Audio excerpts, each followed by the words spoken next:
그래서 저는 좀 궁금한 게 선생님 좋은 직장 다니고 되게 안정적인 직장인 거고 사실 그냥 뭐 무난하게 하면은 뭐 정년까지 있을 수 있는 회사에 계시는 거잖아요. 그렇죠, 선생님. 네. 네. 굳이 뭐 내 진급 막 치열하게 막 하지 않더라도. 네. 근데 왜 이렇게 열심히 살아요? 그러니까 어제 왜 하는 거예요? 제가 어제 또 오랜만에 친구를 만났는데 네. 저 친구한테도 사실 제가 이제 이런 투자를 하는 거를 얘기를 안 하다가 투자를 했는데 그 친구도 똑같은 얘기를 했었어요. 너 직장은 그냥 가만히 있으면 정년까지 버틸 수 있고 네. 뭐 맞아. 돈도 나중에 되면 오히려 일은 그러니까. 덜 하면서 돈은 오히려 진짜 월급 루팡. 네. 진짜 그렇게 될 수 있는데 네. 왜 하냐 그러는데 그 20년 뒤에 이제 지금 저희 이제 대선배님들 이제 20년 뒤에 이제 뭐 정년을 이제 한 9월 임박하신 선배님들 보면은 저는 근데 그렇게 사실 이제 그분들이 뭐 삶이 잘못됐다 이게 아니라 저는 그렇게 살고 싶지가 않아요. 그러니까 어떻게 그분들이 사시냐면 네. 직장에 나와서 아무것도 하시는 일이 없고 왜냐면 일단 어느 정도 이제 직급이 있으니까. 직급이 있으시니까 일은 하시지 않지만 그냥 뭐 결제 정도만 하면 되는 분들이 오히려 근데 뭐 주말도 반납하고 나오세요. 왜냐면 또 월급은 더 많이 나오지만 사실 그러니까 일은 안 하시지만 나와 있는 그냥 것만으로 있는 거 자체가 뭐 돈을 네. 벌 수 있는 거니까 앉아만 있어도. 네. 네. 근데 그분들의 모습을 보면은 네. 저는 사람이 꼭 심장이 뛰어야지만 사는 게 아니라 꿈이랑 목표가 있을 때 사람은 이렇게 눈에서도 빛이 나고 그런 사람들은 좀 다르잖아요. 목표의식을 갖고 있는 사람들은 아무 목표가 없이 그냥 흐리멍텅한 사람이랑은 이미 눈빛도 다르고 이미 행동하는 것도 다르잖아요. 저는 그래서 제가 여기에 정년을 채우지 않고 제가 어느 정도 준비가 되면은 제 스스로 가치를 만드는 사람 되면 나가고 싶다고 한 이유도 그 결국은 제가 가만히 있으면 그분들의 미래가 어느 정도는 뭐 약간은 다를 수 있겠지만 큰 틀에서는 결국 저는 비슷한 사람이 될 그렇죠. 거라고 그냥 보거든요. 똑같이 하면 그분들이 선생님의 미래죠. 네. 사실. 저도 그 생각을 회사 들어가서 많이 했던 것 같아요. 네, 그거 그래서- 되게 두렵잖아요. 특히 저희 회사의 분들은 네. 더 매너리즘에 많이 빠져 있고 대선배님들은 사실 어느 정도 제가 존경은 해야 되지만 인간 대 인간으로 봤을 때는 목표가 뚜렷한 목표의식이나 꿈이 갖고 계시진 않아요. 그냥 결국에는 그 세월이 흘러서 거기에 그냥 안주해서 그냥 계신 분들이기 때문에 그래서 사실 이제 그분들처럼 내 20년 후에 그분들처럼 여기 그냥 시간 때우러 네 맞아요 선생님. 그냥 돈만 벌러 나오고 싶지 않다는 생각이 네 그래서 좀 되게 많이 드셨나 봐요. 그게 이제 보통 지금 50대 분들이시니까 제가 그럼 정말 7, 80대 아니면 제가 나중에 이제 정말 이제 몸져 누워서 이제 임종을 맞이할 때 그럼 제 인생에서 그 시간을 너무 후회할 것 같은 거예요. 사실 그 50대가 그분들에게는 이제 뭐 정년이고 어느 정도 사회생활이 어떻게 보면 끝났다라고 생각할 수 있지만 지금 뭐 100세 되고 8, 그렇죠. 90대 그 제가 보는 그 30년 전에 50대는 아직도 되게 젊은 나이고 그렇죠. 열정을 가지고 뭔가를 도전할 수 있을 나이라고 맞아요. 생각할 근데 그때 당시에는 늙었고 나는 이제 끝났다라는 생각으로 제 인생을 허비하면 제가 나중에 인생을 돌이켜 볼 때는 너무 후회할 것 같아서 맞아요. 저도 그 생각이 많이 들었던 것 같아요. 그리고 회사를 나올 때 결정적인 계기가 뭐 제 아기가 태어난다는 그것도 있었는데 그때쯤에 제가 진짜 힘들었어요. 회사에서. 어떤 게 힘들었냐면 선생님이 말하는 그 부분이었던 것 같아요. 저는 뭐 일반 사기업이었으니까 업무 편차가 되게 심했단 말이에요. 근데 업무 심할 때는 뭐 진짜 막 바쁘고 힘든 뭐 그런 것도 있는데 반대로 일이 없을 때는 너무 없어요. 정말 아무것도 안 해도 되거든요. 그러면 사실 그런 부분을 사람들은 되게 좋아하잖아요, 보통. 네, 그렇죠. 근데 근데 오히려 저는 그때가 너무 괴로운 거예요. 이 젊은 시간을 여기에 그렇게 쓰는 게 너무 아까운 거예요. 네. 돈을 안 받아도 나가서 그냥 내가 진짜 하고 싶은 거 하고 싶다는 생각이 그때 정말 물밀듯이 밀려와서 너무 힘들었어요. 뭐 분명히 그때 주는 그런 편안함과 안정감도 분명히 크죠. 지금은 사실 그런 거를 느끼고 싶어서 느낄 수는 없긴 해요. 네.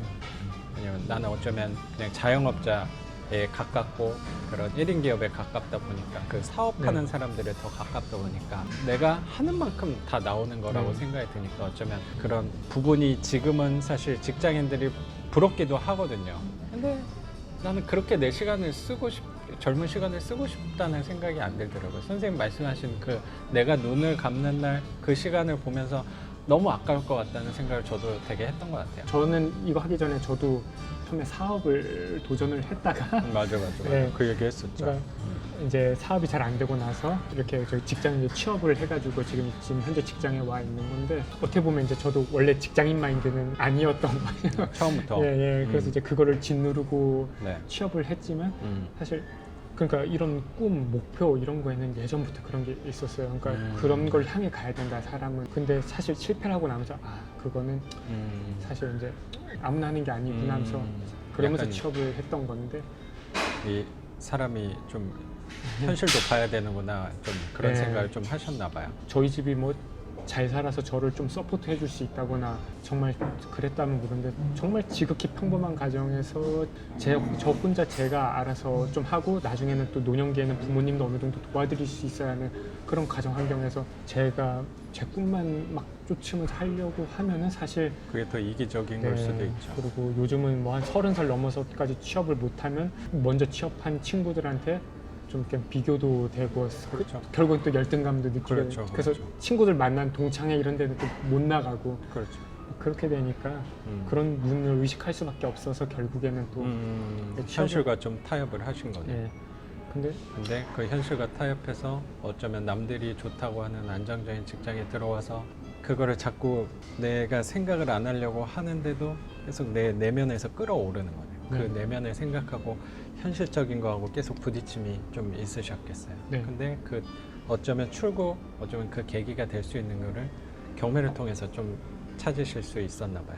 진짜 그리고 선생님, 이 경매는 정말 선생님도 정말 그러니까 경매를 한다는 건 정말 공격적이고 적극적인 사람만 도전할 수 있지만, 제가 아는 재테크랑 투자 방법 중에서는 정말 안정적인, 정말 제가 또 제 계획 안에서 충분히 이뤄낼 수 있는. 그러니까 네, 그래서 내 정말 범위 안에 좀- 다 들어오잖아요. 이거. 네. 그래서 맞아요. 진짜 좋은 정말 투자인 것 같아요. 그래서 그러니까 저도 맞아요. 그 확신을 갖기 때문에 제가 이렇게 노력을 하는 거고요. 맞아요. 네. 그러니까 이게 선생님이 또 말씀하시니까 되게 생각이 나는 게, 이게 진짜 자본주의 꽃이구나라고 생각이 또 드는 거예요. 뭐냐면 이거는 사실 선생님도 지금 내체 해보면서 사실 어려운 건 없잖아요. 네. 아니, 어렵다는 표현보다 이게 진짜 내가 특출난 사람이어야지 이걸 하는 건 아니잖아요. 맞아요. 선생님. 한다는 생각만 있으면 다 할 수 있는 거잖아요. 맞아요. 그리고 네. 특별한 기술이 필요한 것도 아니고 한 번, 두 번 정도 하다 보니까 선생님도 아까 말씀하신 것처럼 나 혼자 설 수 있는 정도가 당연히 되는 거잖아요. 네. 그러다 보니까 이게 열심히 하는 사람들은 그만큼 혜택을 누리는 것 같아요. 근데 어떻게 보면 반대로 하지 않는 사람들은 더 힘들어지는 거, 살기가 더 팍팍해지는 거. 이 양극화가 생길 수밖에 없는 거죠. 네. 네. 근데 이게 또 어떻게 보면 어떤 사람들은 현실에 대해서 막 비판을 하고 불평을 하는데, 내가 열심히 하면 이만큼 선생님 말씀하신 대로 한 6개월, 그 1년 안에 100만 원 만들 수 있어요. 누구나 만들 수 있어요. 선생님이 막 몇억 원을 갖고 시작한 사람이 절대 아니잖아요. 네, 맞아요. 네. 정말 저도 근데 진짜 막 다 쪼개가지고 막 마이너스 통장 해가지고 진짜 마지막 거 할 때도 나 이거밖에 없는데 이거 선생님 어떻게 하는 게 나을까 막 진짜 고민해서 그 덩치에 맞는 걸 한 거잖아요. 네, 딱. 맞아요. 근데 또 덩치에 딱 알맞는 물건을 또 했어. 맞아요, 선생님. 그러니까 선생님 말씀하신 대로 내가 생각한 범위 내에서 들어온다는 게, 거기 안에서 수익률이 이 정도 안에서 이게 벗어날 리가 많이 없는 거잖아요. 네, 맞아요. 이거는 누가 가격을 정해준 걸 제가 사는 게 아니라 그렇죠. 제가 수익률을 정해서 사는 거기 때문에 그렇죠. 모든 것들이 제 선에서 제가 투자할 수 있는 금액만큼 제가 썼기 때문에 맞아요. 벗어날 일도 없고, 그렇죠. 뭐 수익률도 뭐 수리비나 뭐 명도비가 그렇죠. 조금 더 든다고 해도 그렇죠. 뭐 그 안에서 수익률이 적게 나오는 거지 제가 그렇죠. 손해를 보면서 뭔가를 그렇죠. 감당하는 건 아니기 때문에 맞습니다. 이 경매는 정말 리스크가 아예 없다고는 할 수는 없지만 당연하죠. 그렇죠. 리스크가 가장 적으면서도 정말 계획적으로 맞아요. 확실하게 제가 제 가치를 만들 수 있는 확실한 투자 방법이라고 생각을 해요. 네.